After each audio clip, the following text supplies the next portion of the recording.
کیا کہ آج کے دن یہ پاکیزہ دھرتی اللہ نے ہمیں عطا کی. 20 لاکھ ماؤں بہنوں بھائیوں بزرگوں نوجوانوں کی قربانیوں سے انہوں نے اپنی جانوں پر کھیل کر یہ ملک حاصل کیا. اور اس ملک کو حاصل کرنے میں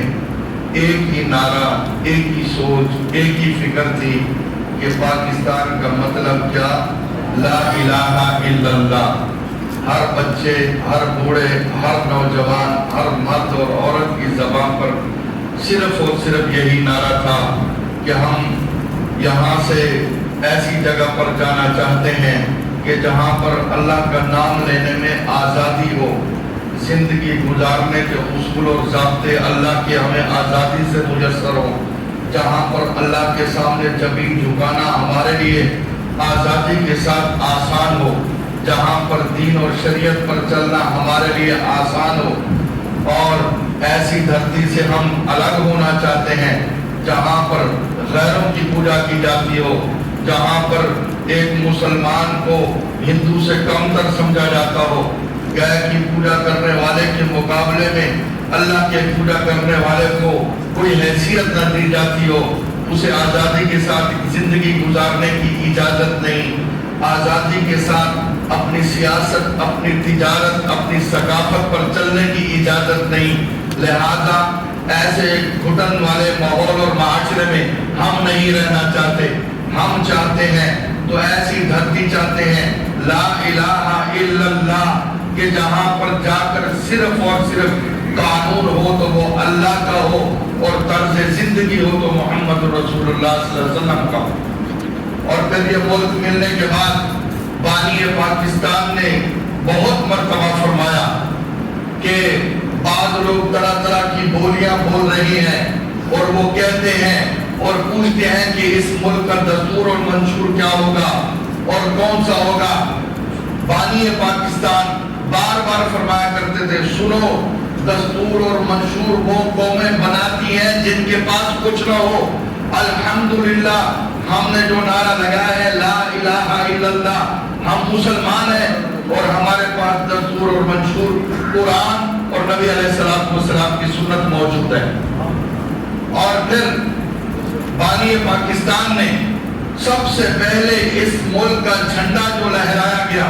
ایک عالم دین حضرت مولانا شبیر احمد عثمانی سب کہہ دیجیے رحمت اللہ علیہ، ان کے ہاتھ سے یہ جھنڈا لہرا کر دنیا کو بتایا کہ ہم نے علماء، بچوں، بوڑھوں، مردوں، عورتوں کی قربانی سے جس ملک کو حاصل کیا ہے، اس ملک کا جھنڈا ہم نبی علیہ السلام کے علوم کے وارث کے ہاتھوں سے لہرا کر دنیا کو پیغام دیا ہے کہ اس ملک کا مقدر وابستہ ہے نبی علیہ السلام کی ذات گرامی کے ساتھ. میرے بھائیو، آج ہم آزادی کا جشن مناتے ہیں، ہمیں منانا چاہیے، حق ہے. قرآن کریم میں اللہ فرماتا ہے لئن شکرتم لازیدنکم، میری نعمت کی عطا پر جو لوگ میری نعمت کا شکر ادا کرتے ہیں میں انہیں اور زیادہ دیتا ہوں. لیکن انتہائی افسوس کے ساتھ آج 70 سال سے زیادہ عرصہ گزر گیا، بانی پاکستان قائد اعظم محمد علی جناح مصور پاکستان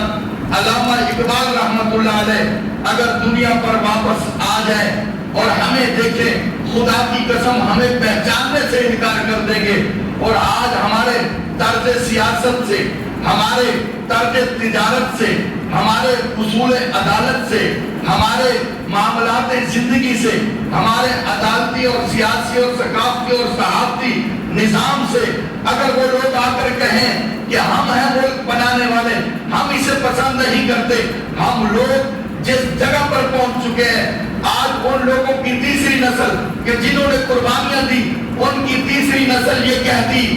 سنائی دے رہی ہے کہ اس ملک کو ہمیں انڈیا سے الگ ہونے کی کیا ضرورت تھی، ہمیں ایک ہونا چاہیے تھا، ہماری ثقافت ایک ہونی چاہیے تھی. اس ملک کا نوجوان وہ انڈیا کے اداکاروں کی زندگی گزارنا، ان کے ساتھ محبت کرنا، ان کی شکل و شباہت کو اختیار کرنا، ان کے گانے بجانے اور ان کی ٹی وی، ان کے ڈرامے اور فلمیں دیکھنا، اسے فخر سمجھتا ہے. اور یہاں تک اپنی اپنی شکل و صورت بھی، اپنا لباس بھی ان کی طرح بنانا اور پہننا فخر سمجھتے ہیں۔ میرے بھائیوں، آج ہماری تعلیم کا حال یہ ہے کہ ہمارے تعلیمی اداروں میں، جو کہ ہمارے اختیار میں نہیں، ہم لاکھوں روپے لگا کے اپنے بچوں کو بھیجتے ہیں کہ انسانیت سیکھ کر آئیں گے، تعلیم حاصل کر کے آئیں گے، لیکن وہاں پر ہمارے وہ بچے اور بچیاں نشوں پر لگ رہے ہیں، تباہ و برباد ہو رہے ہیں، ان کا مستقبل تعلیم ہو رہا ہے، اور اس کا نتیجہ کیا نکلتا ہے؟ آپ نے چند دن پہلے دیکھا ہوگا ہمارے بلند شہر کا ایک واقعہ مشہور ہوا، اس طرح کے سینکڑوں درجنوں واقعات ہزاروں موجود ہیں کہ بیٹے نے باپ کو محض اپنے ساتھ محبت کرنے والی لڑکی کی خواہش کو تکمیل تک پہنچانے کے لیے سگے باپ کو، جس نے ساری زندگی اس کو پڑھایا، اس کے دکھ اور درد کو محسوس کیا، اس کی ساری ڈیمانڈ پوری کی، لیکن اس بچے نے اپنی ایک محبوبہ کے لیے جو کچھ وقت کے لیے نہ جانے زندگی میں ساتھ چلے گی نا، وہ باپ جس نے اس کو جنم دیا اور جس نے اس کی پرورش کی، جس نے یہاں تک پہنچایا، اسے اجرتی قاتلوں سے قتل کروا کے جو ہے رونا پیٹنا بھی شروع کر دیا۔ مدارس کے پڑھنے والوں کو ہم معاشرے کا حصہ نہیں سمجھتے، حالانکہ آپ نے دیکھا ہوگا اس سال جو بورڈ کے نتائج آئے ہیں اس کے اندر پنجاب میں اور تمام صوبوں میں جو ٹاپر ہیں وہ مدارس میں پڑھنے والے بچے ہیں، میٹرک میں اور 5ویں کلاس کے اندر ٹاپر جو ہے، اور اس طرح 8ویں کے اندر وہ مدارس کے بچے ہیں، جن سے ہم حقارت کی نظر سے جن کو دیکھتے ہیں، جنہیں 1 روپیہ دینے کے لیے تیار نہیں ہے، جنہیں رجسٹر کرنے کے لیے ہم تیار نہیں ہیں، جن پر طرح طرح کے الزام لگاتے ہیں اور جن پر کروڑوں لگاتے ہیں، ان پر ہمارا کنٹرول نہیں۔ میرے بھائیوں، ہم نے اپنی نسلوں کو بدلنا ہوگا، ان کی سوچ کو بدلنا ہوگا، انہیں بتانا ہوگا، انگلی پکڑ کے بتانا ہوگا، جیسے کھانا کھانا، لباس پہننا، چلنا، ماحول، معاشرے کے مطابق ہم مختلف ہدایات دیتے ہیں، دوستی اور رشتہ داری میں، دوستی اور دشمنی میں فرق بتاتے ہیں، وہاں ہم نے اپنے اس بچے کو یہ بھی بتانا ہے کہ یہ پاکستان کیوں بنایا گیا، اس کے مقاصد کیا تھے اور وہ کیسے حاصل ہوں گے، اور اس کے لیے کون سا کردار ادا کرنا ہوگا۔ وہ کردار ہے صحابہ کرام رضوان اللہ تعالی علیہم اجمعین والا، کہ آپ علیہ السلام نے مدینے کی ریاست حاصل کی اور وہاں جا کر ان پر اسی چیز کی محنت کی، اور مقابلے میں وہ لوگ کہ جو آپس میں جھگڑا کرتے تھے، حضور کی محنت کی برکت سے وہ لوگ اس درجے پر آ گئے کہ ایک دوسرے پر قربانی دیتے نظر آتے ہیں۔ آج ہمارے اس چیز کا جذبہ ختم ہو چکا ہے، اگر ہے تو اسے اجاگر نہیں کیا جاتا ہے۔ ایک صحابی زخموں میں چور ہے، پانی مانگتے ہیں،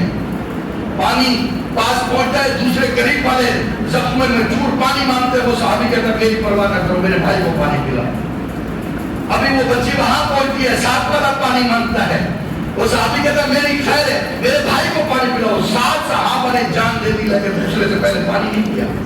میرے بھائیوں، اس ملک کے اندر عزت، سکون، چین، وقار تب آئے گا جب ہم اپنے اللہ کے ساتھ مخلص ہوں گے، اس کے ساتھ کیے گئے وعدوں میں مخلص ہوں گے، اور وہ وعدے کیا ہے کہ میں خود بھی اللہ اور اس کے رسول کا غلام بنوں، اپنی نسلوں کو بھی ان کا غلام بناؤں، خود بھی قرآن و سنت کا حامل بنوں، اپنے اولاد کو بھی قرآن و سنت کا حامل بناؤں۔ باتیں جتنے بھی کی جائے کم ہے۔ حضرت داؤد علیہ السلام کو اللہ نے حکومت عطا کی،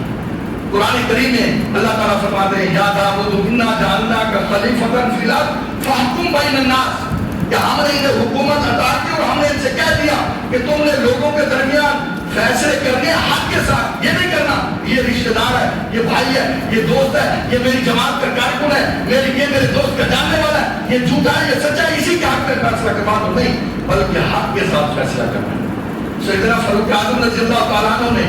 کتنی فتوحات کی اور کامیاب حکومت کی، اور ان کا سب سے بڑی جو عمل تھا وہ یہی تھا، وہ صحابہ جس کو بھی گورنر بناتے کہتے نماز کا خیال کرنا، دروازے پہ دربار نہ بٹھانا، نماز کی حفاظت کرنا اور کسی کے ساتھ نہ انصافی نہ کرنا، اور جب تمہارے پاس فیصلہ ہے اپنی رشتہ داری اور دوستی کو نہ دیکھنا۔ یہی وجہ ہے کہ آپ رضی اللہ تعالیٰ عنہ نے فرمایا کہ میرا بیٹا بھی اگر اس میں آئے گا تو اس پر بھی دوڑے چلیں گے۔ میرے بھائیوں، آج ہمیں اس کردار کی ضرورت ہے جسے ہم ہمارے تعلیمی اداروں میں اللہ تعالیٰ معاف فرمائے ختم کر دیا گیا ہے۔ قرآن کی تعلیم ختم، احادیث کی ختم، نبی کے اخلاق ختم، صحابہ کا کردار ختم، ہمیں وہ کچھ پڑھایا جا رہا ہے اور ہمارے سامنے وہ لوگ لائے جا رہے ہیں جو خود ناکام ترین لوگ ہیں، جنہیں پتہ نہیں ہمارا انجام کیا ہوگا، ہمیں ان کی زندگیاں پڑھائی جاتی ہے، اور ان لوگوں کا کردار ہم سے ہو جاتا ہے کہ جنہوں نے ہمارے لیے قربانیاں دی، ہمارے لیے دکھ سہے، ہمارے لیے مشکلات کا سامنا کیا، اور اپنا مستقبل، ہمارے آنے والے مستقبل کے لیے انہوں نے قربان کر دیا، اپنی جوانی ہمارے لیے قربان کر دی، لیکن آج ہم انہیں بھول چکے ہیں۔ اللہ تعالیٰ مجھے، آپ کو، ہم سبھی کو اس ملک کے ساتھ وفا کرنے کی، اور اس ملک کے ساتھ جو ہے وفا کے ساتھ قائم اور دائم رہنے کی اور کھڑا ہونے کی اللہ توفیق نصیب فرمائے۔ ہر اس شخص کے ساتھ اللہ ہمیں چلنے کی توفیق دے جو اس ملک کا خیر خواہ ہو۔ اللہ ہمیں ہر اس شخص سے محفوظ رکھے جو اس کا بدخواہ ہو، اس کا دشمن ہو، ظالم کا جھنڈا لے کر آئے، اللہ اسے تباہ برباد کرے اور ہمیں اس کی صحبت سے محفوظ کرے۔ وآخر دعوانا الحمد للہ۔